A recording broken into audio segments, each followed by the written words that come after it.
অনলাইনে বিভিন্ন সেবার উপরে ভ্যাটের মূসকের উপরে চালান জমা দেওয়ার সিস্টেম। ফার্স্টলি হচ্ছে আমরা চালান যদি লিখি, গুগলে গিয়ে যদি আমরা লিখি চালান, CHALLAN, চালান লিখে যদি আমরা ইন্টারপ্রেস করি, তো এই IBAS এই ওয়েবসাইটের এই পেজটা আসবে। এখানে ঢুকবো আমরা। ঢুকলে এখানে হচ্ছে ইউজার নেম পাসওয়ার্ড হবে, নিচে একটা অপশন আছে, এখানে ক্লিক করে রেজিস্ট্রেশন ছাড়াই চালান এন্ট্রি করা যাবে। সো এখানে আমরা ক্লিক করলাম। ক্লিক করার পরে এখানে বিভিন্ন অপশন আছে, পাসপোর্টের ফি আছে, NBR এর জমা আছে। সো NBR এর আমরা মূসক দেব। সো মূসক অপশনে আমরা ক্লিক করব। মূসকে এইখানে নির্বাচন করুন সেবার ধরনে আমরা এটা দেশপণ্য ও সেবার উপর মূসক এই অপশনটা সিলেক্ট করব। আচ্ছা, এরপর হচ্ছে ভ্যাট প্রদানকারী প্রতিষ্ঠানের পিন। সো এখানে যে প্রতিষ্ঠানে ভ্যাট দিবে সেই প্রতিষ্ঠানের পিন নাম্বারটা দিতে হবে।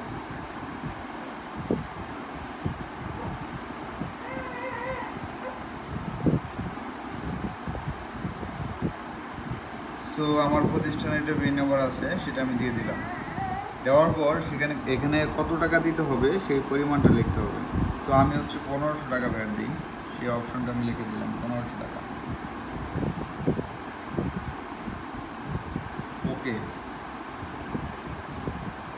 ওকে প্রেস করলে এরকম একটা পেজ আসবে। এখানে হচ্ছে ভ্যাট কমিশনারেট আবগারি শুল্ক, এটা অটোমেটিক নেবে, কিন্তু যে সরকারি প্রতিষ্ঠান বরাবর যে উদ্দেশ্যে চালান জমা দেওয়া হচ্ছে প্রতিষ্ঠানের টাইপ। সো আমাদেরটা হচ্ছে আমারটা টাঙ্গাইল, আমি এখানে টাঙ্গাইল লিখব। টাঙ্গাইল, আমারটা সার্কেল হচ্ছে সার্কেল 2। সো আমি সার্কেল 2 1 আছে, আমি 2 সিলেক্ট করলাম। সিলেক্ট করার পরে প্রসেসটা হচ্ছে এখানে যা আছে অটোমেটিক আসবে। এখানে প্রতিষ্ঠানের বিনটা অটোমেটিক নিয়ে নিছে। এখানে জাতীয় পরিচয়পত্র এটা দিতে হবে। তো আমার জাতীয় পরিচয়পত্রটা আমি দিচ্ছি।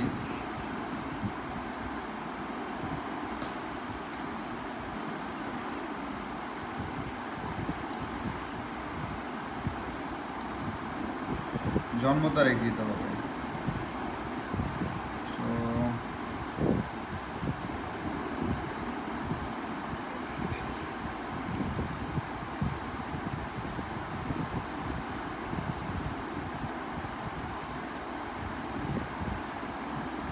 জন্ম তারিখ দিয়ে এখানে চেক NID, এখানে অপশনে চেক দিলে এখানে সংশ্লিষ্ট তথ্য সিস্টেমে পাওয়া গিয়েছে অপশনটা আসবে। দেন হচ্ছে আমরা এখানে একটা মোবাইল নাম্বার দেবো, আমি আমার মোবাইল নাম্বারটা দিচ্ছি।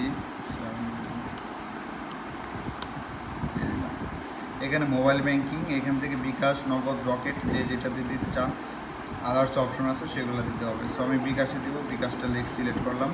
মন্তব্য, এটা আমার হচ্ছে অফিস ভাড়ার উপরে দিচ্ছি।